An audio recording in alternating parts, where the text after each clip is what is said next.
Sin más, con ustedes, el doctor Jairo Romero. Bienvenido, doctor. La audiencia es toda suya. Mil gracias, María, y a todos buenas tardes. Estamos por dos señales. Quiero estar seguro de que me están oyendo bien. Estamos emitiendo por Meet y por Instagram. ¿Están viendo mi pantalla? ¿Me están viendo bien en las dos? ¿Me están oyendo bien en ambas partes? Sí, señor. Esto fue por Meet y por Instagram también. Por Instagram me están oyendo. Bueno, perfecto. Ok. Perfecto. Ok, bien, muy bien. Muchas gracias. Bueno, pues antes que nada agradecer a Copcita, a Rodrigo Morán y a todas las autoridades de Copcita por esta invitación a dar una charla sobre este tema de tanto interés y actualidad que se refiere acerca del debate del etiquetado nutricional en el frente del empaque. La charla tiene como título Advertir, informar o formar, que son como las alternativas o disyuntivas que aparentemente giran alrededor de esto. Haremos una charla que debe tener unos 40 minutos y al final de ella tendré todo el gusto de responder preguntas e inquietudes de parte de los asistentes. Mil gracias a todos los que han aceptado esta invitación. Entonces voy a repetir el saludo muy rápidamente.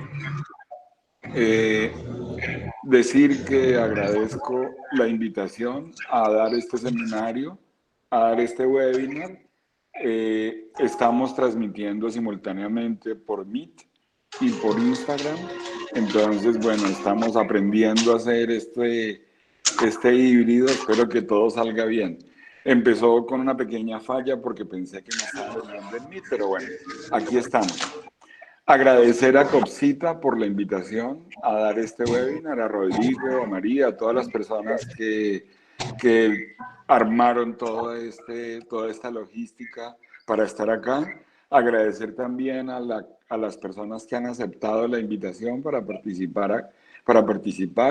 Sé que en medio de tantos eventos que hay todo el día, pues bueno, decidir si asistir a uno, pues es complicado. Por tanto, considero un privilegio que ustedes estén aquí hoy por hoy escuchando estas ideas acerca del etiquetado nutricional. La charla se llama Advertir, informar o formar, y tiene que ver con el debate acerca del etiquetado nutricional en el frente del empaque que está sucediendo en toda América Latina, principalmente en América Latina, en esta época en estos años, vamos a decir. Y entonces voy a arrancar de una vez. La charla duró unos 40 minutos. Al final de la charla hay espacio para preguntas, inquietudes, opiniones. Saludo a Susana Sokolovsky y a otras personas que están aquí oyendo, que fácilmente podrían estar dando esta charla. Así que bueno, la participación de todos es bienvenida y será un gusto intercambiar ideas con todos al final de la charla. Empiezo diciendo que los sellos de advertencia en el frente del empaque se han ido abriendo paso en América Latina en los últimos años. Este es el modelo que adoptó México muy recientemente, cambiando otro que tenían anteriormente. Y junto con México ya hay otros 3 países, Chile, Perú y Uruguay, que tienen etiquetado de advertencia, y Colombia está en el proceso de aplicarlo también. O sea, está progresando, digamos así, esta iniciativa de poner sellos de advertencia en el frente del empaque. Digamos que esta idea de los sellos de advertencia es parte de una estrategia dirigida a desincentivar el consumo de alimentos procesados. Claramente, la estrategia está dirigida a eso, a combatir, reducir el consumo de alimentos procesados como medio para reducir el aumento del sobrepeso y la obesidad, como un medio para hacerlos, porque supuestamente los alimentos procesados son la causa de la pandemia de sobrepeso y obesidad. Bueno, de la epidemia de sobrepeso y obesidad. Esta afirmación está hecha en este documento que publicó la Organización Panamericana de la Salud en 2015 y donde pues se dan los lineamientos generales de la estrategia que vamos a ver a continuación. La estrategia consiste en 4 cosas fundamentalmente. Señalar a los alimentos procesados como los causantes del alimento de la obesidad en el mundo. Después, prohibir su publicidad y comercialización en escuelas y en otros sitios. Tasar los alimentos procesados con impuestos adicionales, en particular las bebidas azucaradas.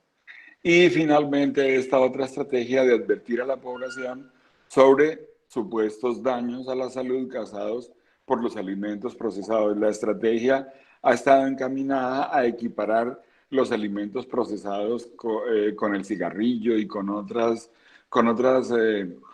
agentes que hacen daño a la salud, como si los alimentos procesados fueran realmente así de dañosos. Y en realidad, en ese proceso de promover esa idea, pues han tenido bastante éxito, como se ve en los países que ya adoptaron el sistema de etiquetado de advertencia y en los que están próximos a adoptarlo también. En realidad, la imposición de sellos de advertencia se basa en estudios y enfoques ampliamente debatibles desde la perspectiva de la ciencia. Y entonces es desde esa perspectiva de la ciencia y la tecnología de alimentos que queremos en esta charla hacer una mirada crítica que cobija 5 asuntos. Primero, el hecho de que esté centrada en alimentos procesados. Segundo, que tenga como base la llamada clasificación NOVA. Tercero, que utilice como referente el perfil de nutrientes de la Organización Panamericana de la Salud. Cuarto, que la estrategia utilice límites y bases de cálculo y otras medidas lo más restrictivas posibles para algunos alimentos procesados. Y quinto, los problemas de la base científica usados para soportar la estrategia. Voy a pasar sobre cada uno de estos 5 puntos dando mis opiniones, mi visión acerca del tema. Empecemos por el hecho de que está centrada en alimentos procesados, lo cual me parece una actitud que de entrada pues es un poco sesgada, porque quiere decir que deja por fuera una gran cantidad y una gran variedad de comidas que para mucha gente son aún más frecuentes en la dieta diaria que los mismos alimentos procesados, como la comida callejera, que pues no es tan sabrosa y está en toda nuestra región y que tiene muchos alimentos ricos en carbohidratos y grasas, muy abundantemente ricos en esos nutrientes, o los productos de panadería, repostería, pastelería tradicional, productos que se venden sin empacar, que son alimentos procesados también, pero como no están empacados, no hacen parte de la estrategia, como si estos alimentos no tuvieran los mismos nutrientes que un alimento procesado. Además que deja por fuera también la comida tradicional. Como decir, cualquier alimento que preparen las abuelas o que preparen las mamás está por fuera de esta estrategia, bajo el supuesto de que son alimentos que no engordan, vamos a decir. En segundo lugar, está apoyada en la llamada clasificación NOVA. Yo he puesto clasificación entre comillas, porque para mí, para empezar, NOVA no es una clasificación. Aquí hay una historia de la evolución de la clasificación NOVA entre 2009 y 2016, que fue el periodo de tiempo en el cual la NOVA fue, digamos, más documentada por sus autores, vamos a decir. De hecho, NOVA no son iniciales, no quiere decir nada en especial. Lo único es que en un artículo decían una nueva clasificación. Continúe, doctor, donde iba, creo que solo fue el momentito que está. Ok, vale. Entonces, decía que esta teoría nova fue publicada originalmente, si mal no estoy, en 2009, en este artículo publicado por Carlos Monteiro, que tiene un nombre, que tiene un título del artículo bastante sugestivo y bastante indicador de lo que es toda la filosofía de la estrategia. Dice, el asunto no es los alimentos ni los nutrientes tanto como el procesamiento, lo que me parece una idea loca, que en nutrición lo importante no son los nutrientes, sino el nivel de procesamiento. Eso está en la raíz del concepto de Nova. Y me parece sorprendente que una teoría de esa naturaleza haya tenido tanta acogida entre la comunidad internacional. En ese momento, en 2009, ellos hablan de 3 categorías: alimentos mínimamente procesados, sustancias extraídas de alimentos enteros y productos ultraprocesados. En 2010, un año después, hacen un pequeño cambio al cambiar de sustancias extraídas para poner ingredientes culinarios, puesto que en esto se les había quedado por fuera, por ejemplo, la sal. Entonces la cambian en 2010 a ingredientes culinarios procesados o industriales y siguen llamando a estos productos alimenticios ultraprocesados. Yo todo el tiempo estoy poniendo ultraprocesados entre comillas, las comillas son mías, porque pues no estoy tan de acuerdo con ese nombre. En 2012, en este documento que dice que el procesamiento es el gran problema para la enfermedad y la salud y el bienestar, hacen un pequeño cambio. A los primeros los llama alimentos, segundo ingredientes culinarios, el tercer grupo lo incorpora la palabra productos alimenticios procesados o ultraprocesados. Después, en 2015, en este documento de 2012, la introducción dice un recuento completo de la teoría nova. Ellos no hablan allí de clasificación, sino de teoría nova, su clasificación y las implicaciones para los patrones dietarios. Esto está en la introducción del artículo, donde se refieren a nova como una teoría que incluye una clasificación de alimentos. Y dicen que es el recuento completo, pero después de 2012 la teoría sigue, digamos, evolucionando. Ya vuelven aquí en el primer grupo a utilizar alimentos sin procesar o mínimamente procesados, que era el nombre que habían acogido en 2010. Ingredientes culinarios procesados, quitan lo de industriales. Y alimentos procesados lo divide en dos, alimentos lo divide en 2 grupos, este lo divide en 2, alimentos procesados y productos ultraprocesados. En este artículo, que es como está en el documento de la OPS que mencioné hace un rato. En este documento, entonces es la primera vez que aparecen 4 grupos, cuando antes habían aparecido 3. Y en 2016 vuelven a hacer un cambio. Los primeros quedan igual, pero en este 4.º grupo incluye bebidas ultraprocesadas, productos alimenticios y bebidas ultraprocesadas. En Colombia han hablado también de productos comestibles ultraprocesados, para decir que son comestibles, pero que no son alimentos en realidad. Decir que un alimento ultraprocesado, entre comillas, no es un alimento, pues es una cosa también bastante discutible. En realidad, los nombres y la cantidad de categorías no son tan relevantes para los dueños de la teoría nova. Para ellos, lo importante es más que nada el nombre, el rótulo de ultraprocesados. Nova en realidad no tiene facetas o categorías para la inclusión y recuperación de elementos.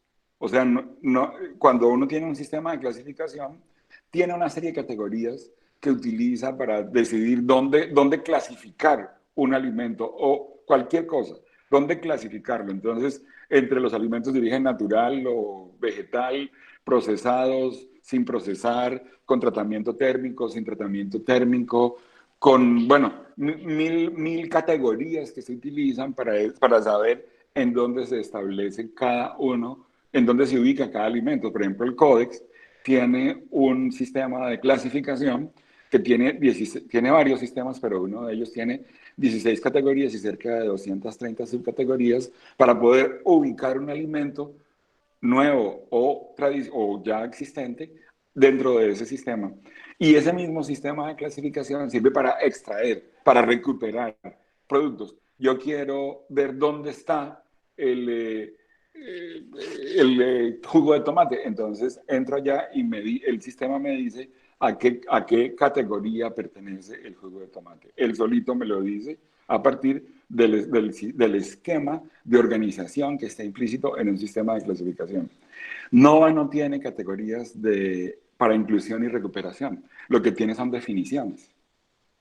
Y las definiciones dejan muchos espacios vacíos, dejan muchas indeterminaciones, porque una definición normalmente establece los criterios que identifican lo que está definiendo. Pero los criterios que se utilizan en las definiciones, sobre todo de alimentos ultraprocesados de NOVA, no permiten, digamos, identificar exactamente qué alimentos pertenecen a ese grupo.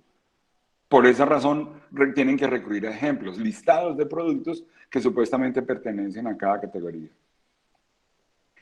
Con eso que estoy diciendo, saco la conclusión de que NOVA no es un sistema de clasificación. Un sistema de clasificación es una forma, es como se conoce técnicamente, un sistema de organización del conocimiento. Y sin estas posibilidades, NOVA no es en realidad un sistema de clasificación, sino que es una teoría, como sus propios autores lo dicen, es un marco conceptual desde el cual los autores valoran los alimentos. En otras palabras, NOVA es un punto de vista, una forma de ver los alimentos, que no, como lo conversaremos más, no tiene un sustento científico necesariamente aceptable por la academia, vamos a decir. El término ultraprocesado varía de un documento a otro y describe alimentos muy disímiles. No hay, digamos, y cuando uno habla con la gente, cuando uno le pregunta a la gente qué son alimentos, qué son productos ultraprocesados, la gente dice cosas distintas. En un auditorio aquí podríamos tener 20 o 30 definiciones distintas de lo que es un producto ultraprocesado porque existe ese problema de la vaguedad y la variación. Por ejemplo, los autores no dicen que un producto ultraprocesado es el que tiene muchos aditivos. No está dentro de los criterios diferenciadores de los alimentos ultraprocesados. Y sin embargo, la gente y ellos mismos utilizan la idea de que un producto ultraprocesado tiene muchos aditivos. Pero eso no está en las definiciones. Eso es una idea que ha ido cogiendo, digamos, fuerza entre la gente.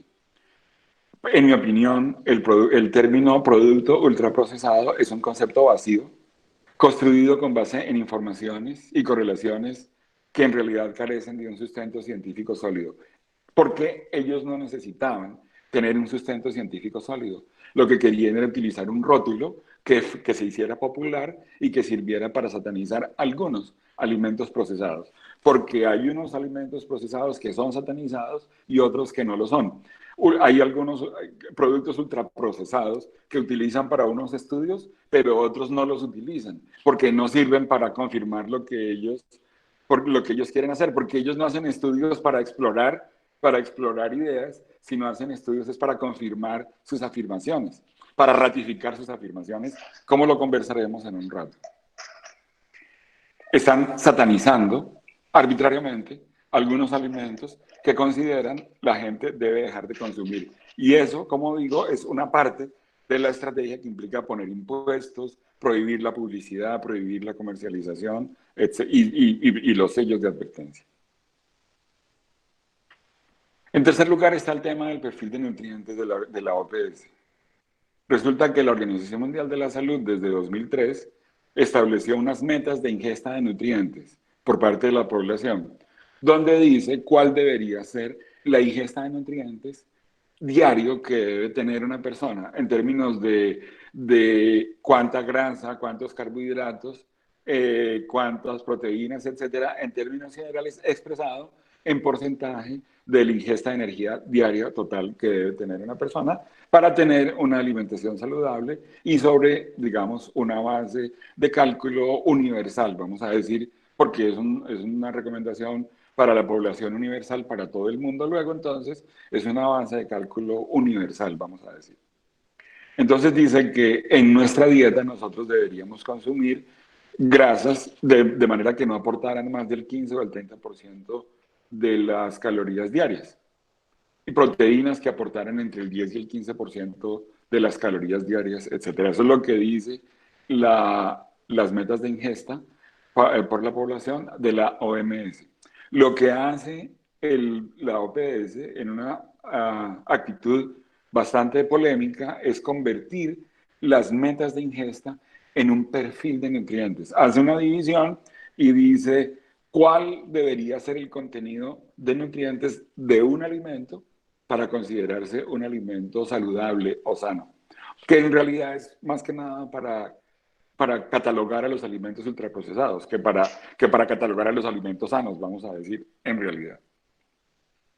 Entonces, el perfil de nutrientes convierte las metas de ingesta de la OMS en un marco de referencia para evaluar los alimentos en forma individual, adicionando arbitrariamente otros edulcorantes. Esta columna, y que dice que cualquier cantidad de otros edulcorantes los calificaría como ultraprocesados, con una cantidad excesiva de lo que sea, es cualquier cantidad. Eso pues no tiene nada que ver con el perfil de nutrientes de la OMS, perdón, con las metas de ingesta de la OMS. Es una inclusión arbitraria que hace la OPS allí en realidad. Este perfil no ha sido reconocido por ninguna autoridad de referencia internacional, ni la FDA ni el CODEX. El concepto que está detrás es un concepto fallido, puesto que, digamos, en principio sucede que, como lo repetiré más adelante, nosotros no consumimos alimentos balanceados.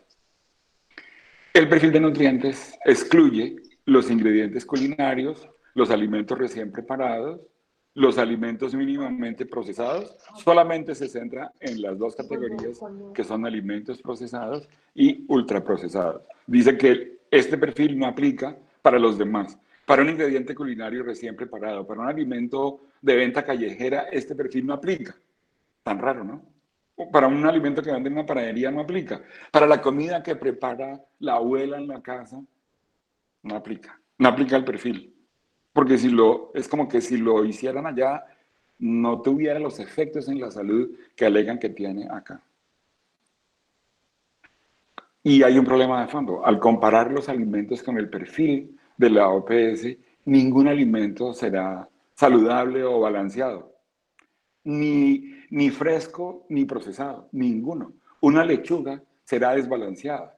Una harina de trigo será desbalanceada. La leche recién ordeñada será desbalanceada, porque ningún alimento puede estar balanceado dentro de los parámetros del perfil de nutrientes de la OPS en realidad. Porque nosotros no consumimos alimentos balanceados. Los alimentos balanceados los consumen los animales de abasto. Nosotros lo que necesitamos es dietas balanceadas, dietas que integren el consumo, digamos, más o menos como lo plantea la Organización Mundial de la Salud en las metas de ingesta. Necesitamos una dieta que aborde las metas de ingesta con los alimentos que sean, que estén disponibles, que se puedan comprar, que aporten esos nutrientes. Ahora, el cuarto punto es que en esa estrategia se trata de usar límites y bases de cálculo lo más restrictivos posibles para los alimentos a los que van dirigidos. De nuevo, para los alimentos preparados en casa o en ventas callejeras o en panaderías o restaurantes, no aplican. Aplican es para los productos empacados, los que hacen las industrias de alimentos. Referidos al perfil de nutrientes de la OPS, entonces uno se da cuenta que ellos tratan en cada asunto, en cada aspecto, de hacer los valores más restrictivos y de acorralar al máximo a los alimentos procesados para decir que ellos son malos. Por ejemplo, el hecho de valores de referencia por 100 gramos o 100 mililitros de producto y no por porción. Hay alimentos de los que uno se come 2 gramos, pero tiene que declarar por 100 gramos, porque en 100 gramos hay mucho más, pero lo están haciendo por 2 gramos. O, por ejemplo, aquí en Colombia se está discutiendo el hecho de que en un paquete grande que tiene 20 porciones de algo, de lo que sea procesado, se declare el contenido del paquete completo, no de la porción, ni siquiera de los 100 gramos, o digamos del paquete, el contenido del paquete. Eso es una idea del Ministerio de Salud de Colombia. Los límites máximos que están poniendo para el perfil adecuado, vamos a decir, para el perfil balanceado, son difíciles y cuando no son imposibles de alcanzar, sin alterar por completo la naturaleza de los productos. Esos límites máximos son irrisorios. Yo podría citar muchos ejemplos de eso, no me voy a detener en ello, pero en realidad en la mayoría de casos son límites que son realmente difíciles de cumplir. Hay muy pocos que se pueden cumplir sin caer en el tema de la satanización. Y la otra cosa es que la estrategia incluye etiquetado de advertencia, no etiquetado informativo ni etiquetado interpretativo, porque es que hay diferentes formas de informar a la gente. El informativo, como su nombre lo indica, sería el que brinda mayor información. A la izquierda, el que usó México durante un tiempo, a la derecha, abajo, uno de uso en el Reino Unido, que además de ser similares en cuanto a lo que están expresando, cantidades y porcentajes de los diversos nutrientes de interés, y de lo que están hablando en términos de porción, además está usando una clave de colores para cuando se refiere a verde para abajo, a rojo para alto y naranja para medio, como una especie de semáforo. Eso es etiquetado informativo.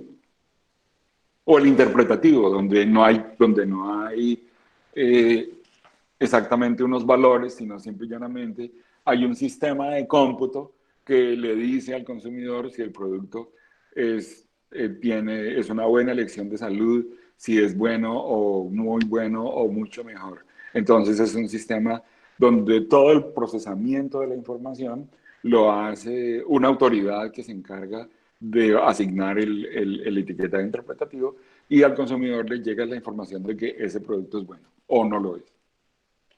El etiquetado de advertencia tiene diversas modalidades. Este que dice alto, medio, bajo, y es el semáforo, este es el ecuatoriano. Este que es el israelita, que también dice alto, medio, bajo, que dice alto, bueno, ahí está en idioma hebreo. Y este que es el que promovió Chile y que es el que ha ido acogiendo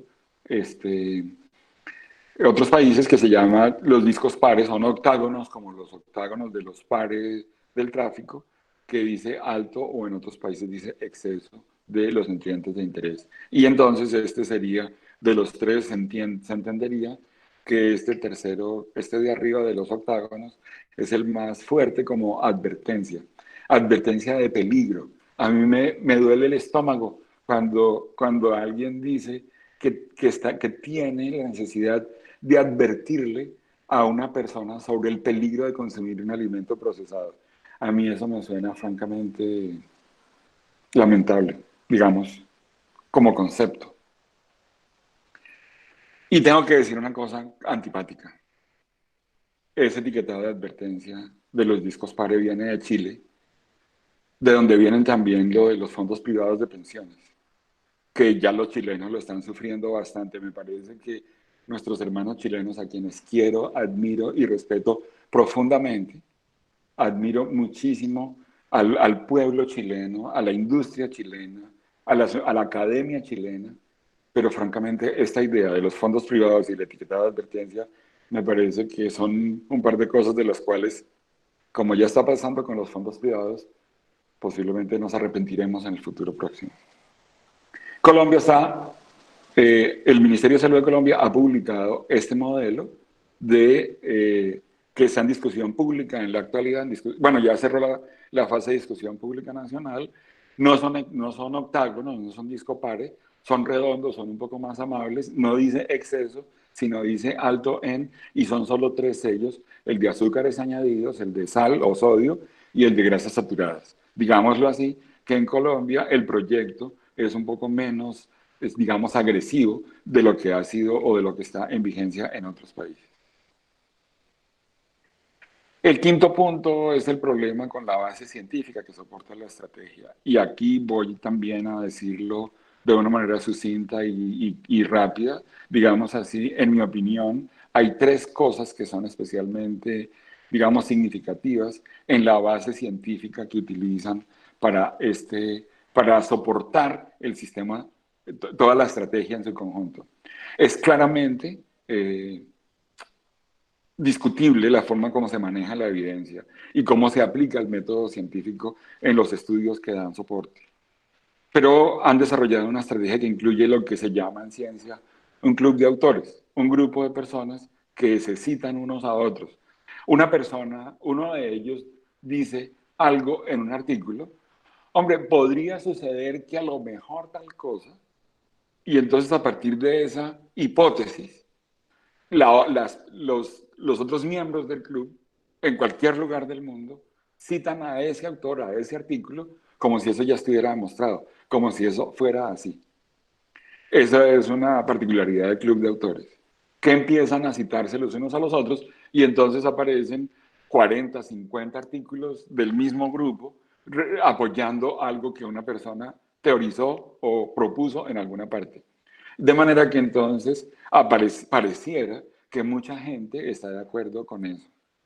Y luego el otro tema es lo que se llaman las revistas pedradoras. Revistas que no tienen una alta calidad científica y que publican y publican y publican todo lo que les manden. Revistas que publican 1.800 artículos al año. Y para publicar 1.800 artículos al año se necesitarían un ejército de al menos unos 5.000 autores que revisen los artículos. Eso es imposible, eso en realidad no sucede. Una revista científica seria no puede publicar 1.800 artículos al año.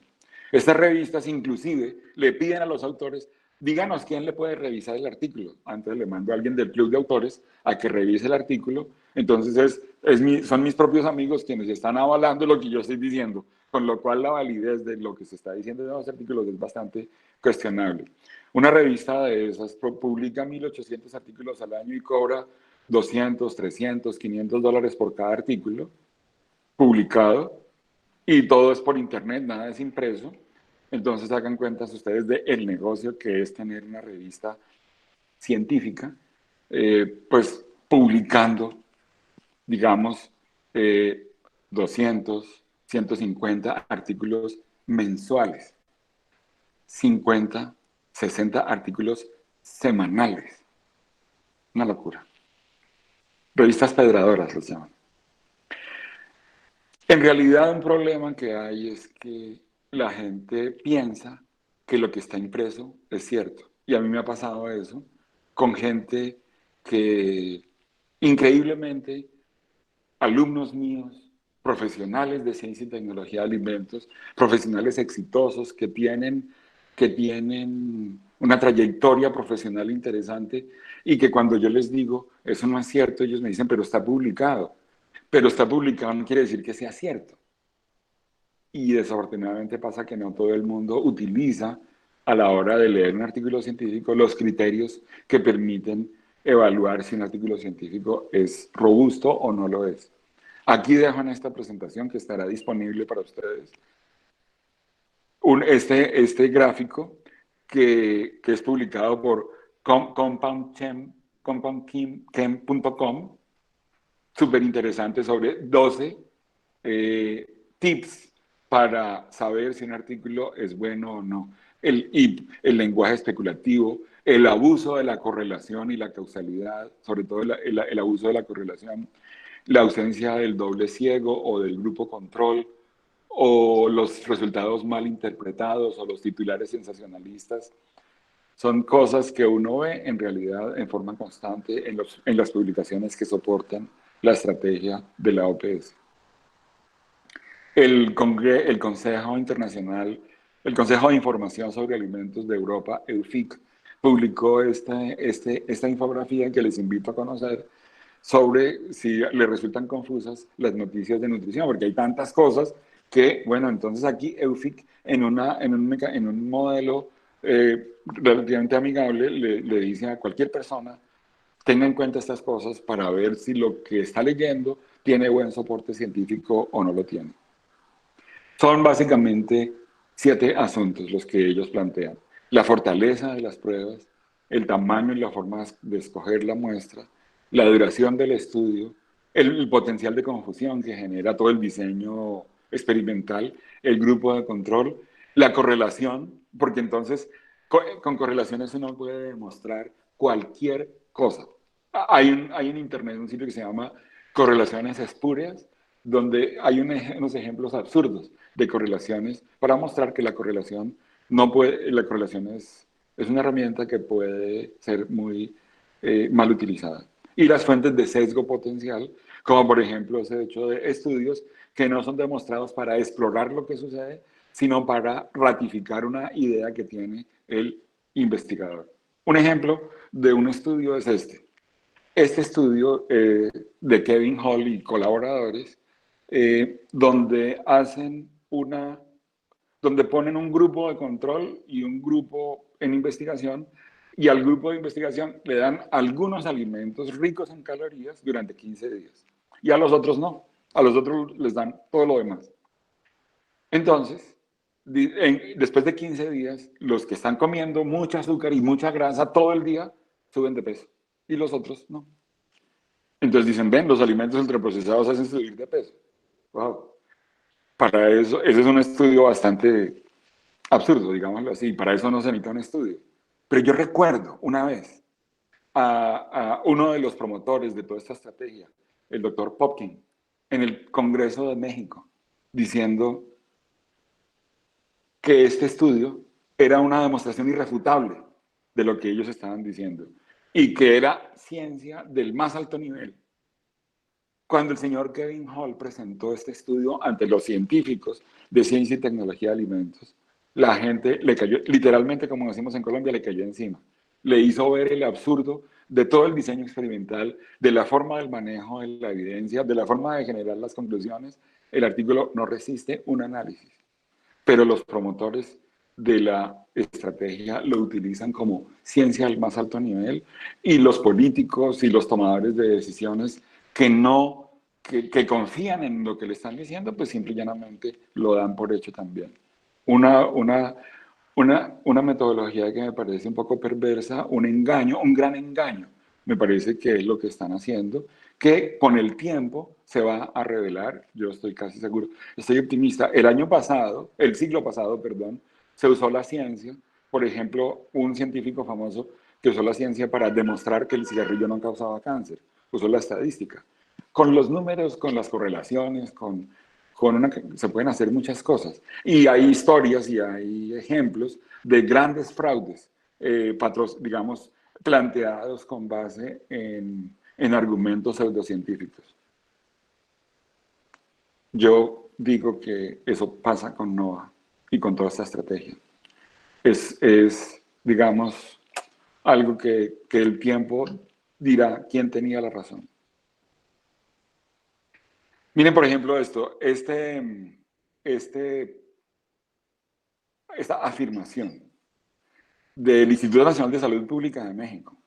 El impuesto del 10% a las bebidas azucaradas en México debe reducir la obesidad en un 2.5 para 2024 y prevenir entre 86.000 y 134.000 nuevos casos de diabetes para 2030. Yo vi el estudio. Es una serie de correlaciones y extrapolaciones que, bueno, basta con decir que el impuesto a las bebidas en México no ha reducido el consumo de bebidas en realidad. Hoy, por el contrario, el gobierno mexicano cuenta con el dinero que le ingresa del impuesto a las bebidas azucaradas. Cuenta con ese dinero, o sea, sabe que le va a entrar una buena plata por ahí, la incorpora en el presupuesto, ¿cómo se llama? En el presupuesto nacional. De manera que esto de que el impuesto debe reducir la obesidad, eso es algo que suena bonito y que atrapa a la gente, pero permítame ser muy escéptico con relación a que eso vaya a suceder en realidad. El sobrepeso y la obesidad son dos cosas diferentes, que además de eso siempre las ponen juntas. Una cosa es tener un poco de sobrepeso y otra cosa es ser obeso. En términos generales, hay más gente con sobrepeso que gente obesa. Y son resultado de múltiples factores, no solamente de lo que se consume. No es simplemente fruto de nuestro gusto por los helados o los confites. Miren una foto de una familia típica nuestra, de cualquiera de nuestros países. Una foto familiar, que la tomé por ahí aleatoriamente. ¿Cuánta gente de esta familia tiene sobrepeso? ¿Cuánta gente de esta familia tiene obesidad? ¿Cuánta gente de esta familia come hamburguesas o papas a la francesa? ¿Por qué tiene? Pregúntense ustedes un poquito, respóndanse todas esas preguntas. ¿Por qué tienen sobrepeso? ¿Es por comer los llamados productos ultraprocesados? Mi respuesta es que no. No tengo un estudio que lo demuestre, es cierto. Pero esta familia es cualquiera de las familias de nosotros. Y nuestros abuelos y nuestros tíos y nuestras tías, ellos no viven comiendo papas a la francesa ni se acuestan a ver televisión mientras están comiendo una hamburguesa. No, es de la comida tradicional, es de la comida casera, de la comida callejera, de lo que venden en las panaderías o en las pastelerías, que los tienen con sobrepeso. Pero no es solo la comida. Es importante entenderlo. Es además el tema de actividad física y una cantidad enorme, múltiples factores, los que llevan allá. No es eso. Y yo me pregunto en el medio de toda esta estrategia, qué bueno puede salir de alentar el miedo y la indignación con los alimentos que nos gustan. Me parece que solo lo que puede producir es angustia y preocupación, porque nos están atemorizando y nos están generando indignación. De hecho, hoy los expertos están hablando de lo que podría ser un nuevo trastorno alimentario junto con la anorexia y la bulimia. Se llama la ortorexia nerviosa. No ha sido todavía incorporado dentro de las patologías, digamos, dentro de los trastornos alimentarios, pero pinta que podría serlo. Esta mujer, que se ve ya bastante flaca, luce ante esa lechuga bastante preocupada porque no está segura de que eso que se vaya a comer sea lo suficientemente sano. La ortorexia nerviosa sería como una obsesión insana por comer sanamente. ¿Cómo les parece? Fruto de esa estrategia de miedo e indignación que nos quieren vender a través de los sellos de advertencia. Con la evidencia de que la estrategia no está dando los resultados que ellos esperan, que ellos pregonan tan alegremente. En el informe del Instituto de Salud de Chile, dice que la obesidad y el sobrepeso han crecido en Chile en los últimos años. Miren ustedes las cifras del total país de 2009 a 2010 a 2016, 2017, cómo creció el sobrepeso y la obesidad en hombres y más en mujeres todavía. Y eso no creo que se deba a los llamados productos ultraprocesados. ¿Por qué aumenta el sobrepeso y la obesidad en Chile? Buenas preguntas, pero son muchas respuestas, son múltiples factores. Claro, los autores dicen, no, es que es muy pronto, 2016-2017 es muy pronto para evaluar la estrategia. La estrategia hay que verla más a largo plazo, lo cual resulta paradójico cuando utilizan un estudio de 15 días comiendo grasa y azúcar para decir que los productos aumentan el peso. Entonces, para decir que aumentan el peso bastan 15 días, pero para decir que no combaten el sobrepeso se necesitan 20 años. Ah, bueno. En la construcción de un estilo de vida saludable, todos jugamos un papel. La educación es fundamental. La información es fundamental. La disponibilidad de buenas opciones es fundamental y ahí nos compromete a todos los actores de la cadena alimentaria. No es sembrando miedo como vamos a combatir el sobrepeso y la obesidad. Se requiere abordar el tema en toda su complejidad, desde una perspectiva mucho más holística, no desde la perspectiva simplista del miedo y la prohibición. Advertir, prohibir, tasar, no pueden ser la solución al aumento del sobrepeso y la obesidad. Esa estrategia me recuerda la imagen del niño. ¿Recuerdan ustedes a San Agustín que veía a un niño abriendo un hueco en la arena para echar el agua del mar, para desocupar el mar, echando el agua en ese hueco? Esa imagen me viene a mí cuando se utiliza la estrategia de combatir los alimentos procesados. Una estrategia bastante inútil en realidad. Necesitamos trabajar juntos en esto. Gobierno, consumidores, academia, industria, ONG. Necesitamos trabajar juntos sobre bases ciertas. Colaborar para poder resolver una cosa que es realmente algo de interés de la salud pública mundial. El tema del sobrepeso y la obesidad. Y con esto estoy terminando. Invitarlos en Alacta. Nosotros abrimos una página sobre este debate acerca de los alimentos procesados. Ahí hay bastante información. Y bueno, pues siempre todos en ALACTA estaremos atentos a inquietudes y a participar en este debate. Con esto termino. Muchísimas, muchísimas gracias a Rodrigo y a todos en COPCITA por la invitación. Y pues creo que tendríamos unos minutos para responder a unas preguntas o inquietudes o críticas de parte de los asistentes. Entonces, Rodrigo, María me dirán cómo procedemos. Doctor, me despido por el Instagram para quedar solamente en la reunión del Meet. Ah, ok, entonces nos quedamos solo con Meet. Bueno, vale, ok, muchas gracias. Saludos a todos los que participaron por esta plataforma. Vale, ok, bueno, súper, súper.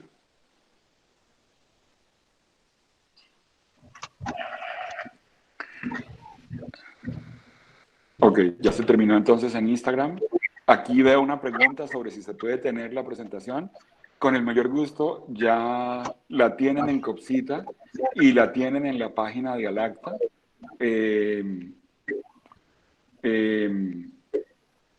La subirán a la página de ALACTA en el curso de esta semana. Y ahí pueden consultarla junto con otras cosas.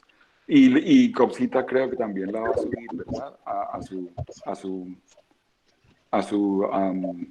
A su página web. Sí, se va a subir a la página web y también a las redes sociales. Ok, es un poquito pesada, pero bueno, ahí la podrán ver. Sí, doctor, de parte del Colegio Panameño de Ciencias y Tecnología de los Alimentos, se le extiende un cordial agradecimiento por su excelente exposición, por compartir con nosotros sus conocimientos y al haber instruirnos. Muchas gracias. Con todo gusto. A ustedes gracias por la invitación. Pues se abre el foro de preguntas. Estuve leyendo en el chat, pero no encontré ninguna pregunta, así que no sé si alguien tenga algún comentario, duda o pregunta que expresarle al doctor para que él pueda aclararla. Buenas tardes. Buenas tardes. Sí, gracias, doctor Romero. Lo felicito por la excelente presentación. Le habla Frank Tetman de Panamá. Nosotros acá, pues, actualmente aún no tenemos ninguna normativa sobre el etiquetado de alimentos. Sin embargo, pues, estamos en el proceso de la integración económica centroamericana, la que conlleva, pues, eventualmente entrar en discusión dentro de los requerimientos técnicos centroamericanos el tema del etiquetado de los alimentos. En este momento nos encontramos en la discusión del etiquetado nutricional, el que ha sido, pues, tradicional en los alimentos, con todo el porcentaje de ingredientes que componen los alimentos y demás.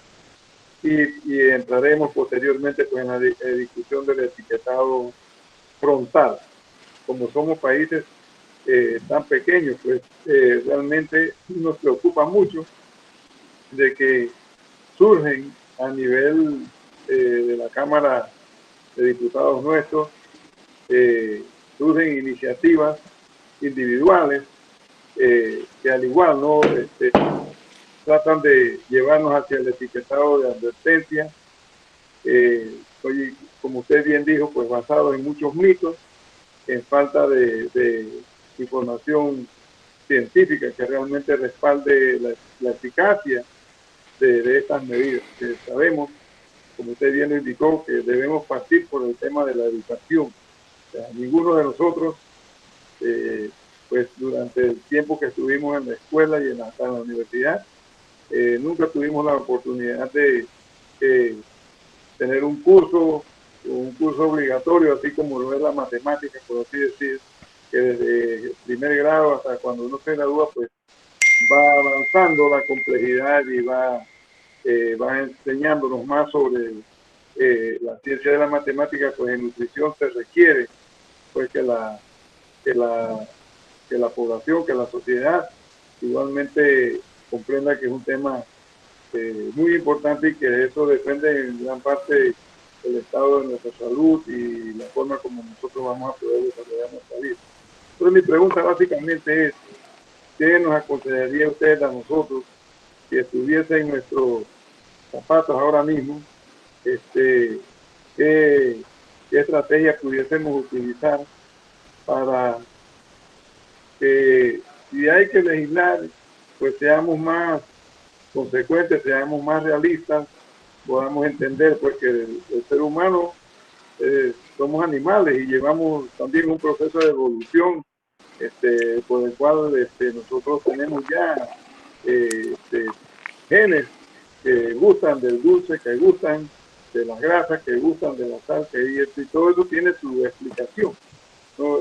Antropológica, es decir. Entonces, también tenemos que entender pues que todas nuestras costumbres, nuestro ritmo de vida, todo esto va cambiando, y bueno, ya hoy no somos tan activos como éramos antes, entonces tenemos que cuidarnos mejor de cuántas calorías consumimos, pero de eso se trata.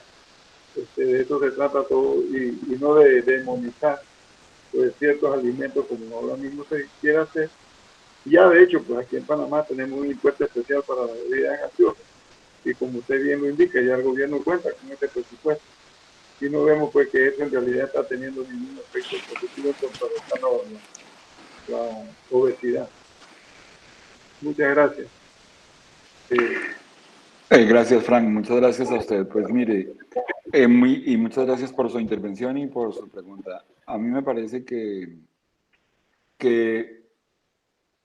la tendencia a hacer un etiquetado frontal en nuestra región es imparable, que en realidad ya, como mismo la gente lo ha dicho en el chat, pues hay otros países que ya lo implementaron, luego los exportadores tienen que usar la reglamentación de otros países. Me parece dificilísimo parar esa tendencia de hacerlo. De ser posible, pues lo que se debería hacer al menos es que no fuera etiquetado de advertencia, sino etiquetado de informativo. Y de ser posible también que se utilizaran criterios con una mayor base científica para establecer los límites, para establecer los parámetros. Cuando yo decía, por ejemplo, que los límites son tan restrictivos que son imposibles de cumplir sin alterar el alimento del todo, vamos a decir. Estoy hablando de un problema complejo, y es que si yo no puedo, haciendo un cambio lógico, razonable, si yo no puedo lograr evitar un sello de advertencia en mi producto, yo pierdo interés en la reformulación. A mí sí me parece que puede haber, o que hay, porque pues hay alimentos que pueden tener menos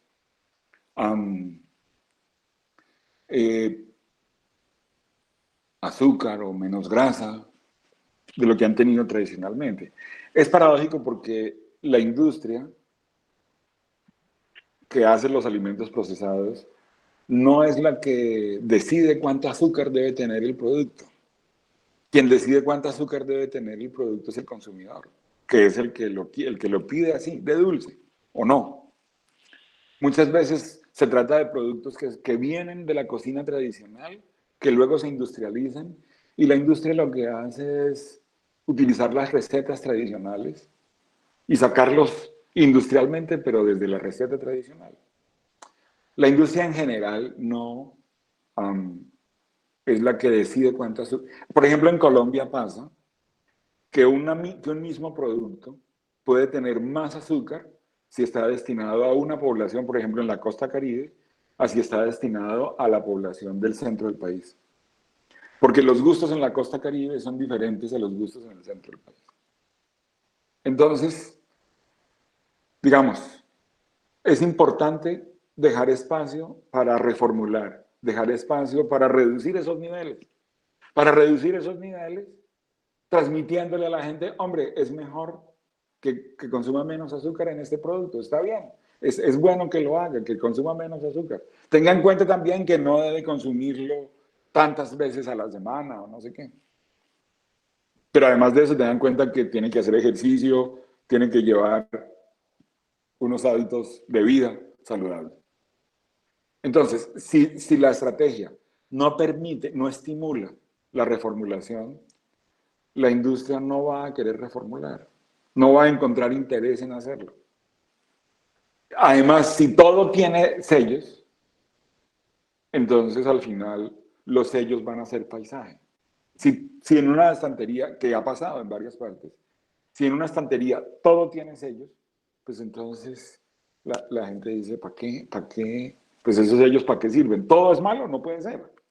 En el largo plazo, el exceso de sellos en un producto, digamos, pierde efecto en el largo plazo. Luego, a la pregunta de Frank, yo diría, hay que procurar que las estrategias sean lo más razonables posibles, sean basadas en la ciencia, utilicen límites apropiados, razonables, y utilicen enfoques que no promuevan el miedo y la indignación, que no promuevan la ansiedad de la gente, porque eso está pasando como con el alcohol o con el cigarrillo. Para allá quieren llevarlo. Yo creo que no se demoran a aparecer el fanático que quiera que en la etiqueta, además del sello de advertencia, aparezca una foto de una persona con una pierna amputada por diabetes o algo por el estilo. Porque para allá puede ir esta locura a la que nos están conduciendo. Entonces se necesita, con la participación de la sociedad civil, procurar una estrategia basada en la ciencia, razonable, alcanzable, y que haga parte de una estrategia integral. Esa sería mi respuesta. Gracias, doctor. Con todo gusto. Doctor, en el área del chat tenemos algunas interacciones que han hecho los participantes. Ya se las leo. A lo mejor no vamos a poder contestar todas porque pues estoy viendo que son bastantes, pero pues aquí le leo una, dice Elkin García. Ah, no, a ver. Aquí hay una, si quieres comento esta, Sí. de Gustavo Mosquera, del gran Gustavo Mosquera. Yo estoy de acuerdo con lo que dice Gustavo, voy a leer lo que dice.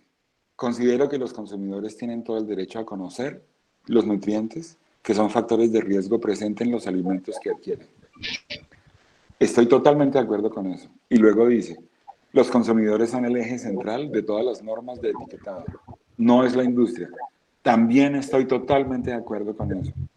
Nada de lo que dije en la charla contradice ninguna de las dos cosas. Ni el derecho de los consumidores a estar informados, ni tampoco el hecho de que lo primero en lo que hay que pensar es en los consumidores. Estoy totalmente de acuerdo con eso. Pero hay maneras de hacerlo. Hay maneras de brindar la información. Como le responde Susana Sokolovsky un poco más adelante, a mí me parece que el Códex está tratando de establecer unas directrices, bueno, pues entradas en razón con el soporte del Códex que conocemos, para hacer esto de la mejor manera posible y que no sea orientado o que no sea fundamentado en la cantidad de especulaciones y malas interpretaciones a las que me refería en la charla, porque eso no creo que produzca un resultado favorable. Que hay que informar, que el etiquetado nutricional frontal es aceptable, estoy de acuerdo, pero pues en qué términos es lo que hay que revisar bien.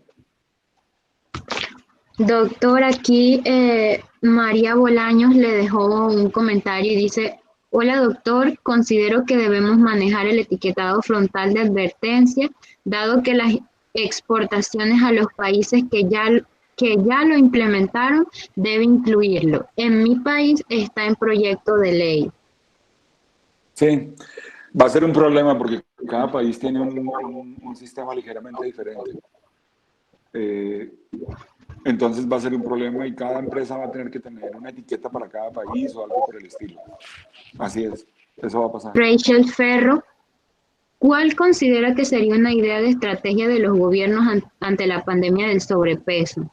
Como se mencionó que el impuesto de la soda de verdad no se espera que realice un verdadero cambio ante ello. Quisiera hacer un comentario con relación a algo que dice aquí Elkin García.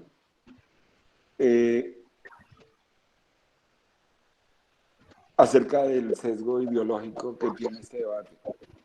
Es un tema súper interesante. El origen ideológico de la estrategia es claro, está en el documento de la OPS. Es una estrategia dirigida contra los alimentos procesados elaborados por las grandes compañías. Eso no me lo estoy inventando yo, está ahí en el documento de la OPS. Luego tiene un sesgo ideológico que está contra las grandes empresas. Yo no soy defensor de la industria, ni mucho menos. Mi posición no es la de la industria. Yo trato de defender la posición de la academia a la que pertenezco.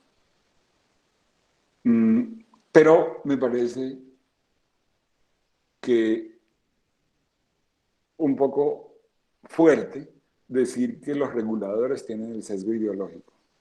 A mí me parece que los promotores tienen el sesgo ideológico, claro. Pero los reguladores... No me parece que sea así. En general me parece que los reguladores han estado atendiendo lo que dice la OPS y la evidencia que les muestran.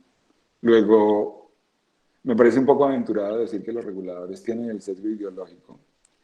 Bueno, en el Senado, en el Congreso sí hay. En el Congreso de México, donde estuve, en el Congreso de Colombia, era claro el sesgo ideológico de algunos legisladores, pero los ministerios de salud, las secretarías de salud son más técnicas y ellos me parece que no lo tienen tan fuertemente así. Entonces, en términos generales, el problema es que la estrategia ha llevado el debate a un escenario de emociones, miedo, indignación, donde la base científica pasa a un segundo plano, que es lo que me angustia desde la perspectiva de la academia. Yo quisiera que la base científica estuviera en el primer plano, no el miedo ni la angustia, ni la indignación. Pero,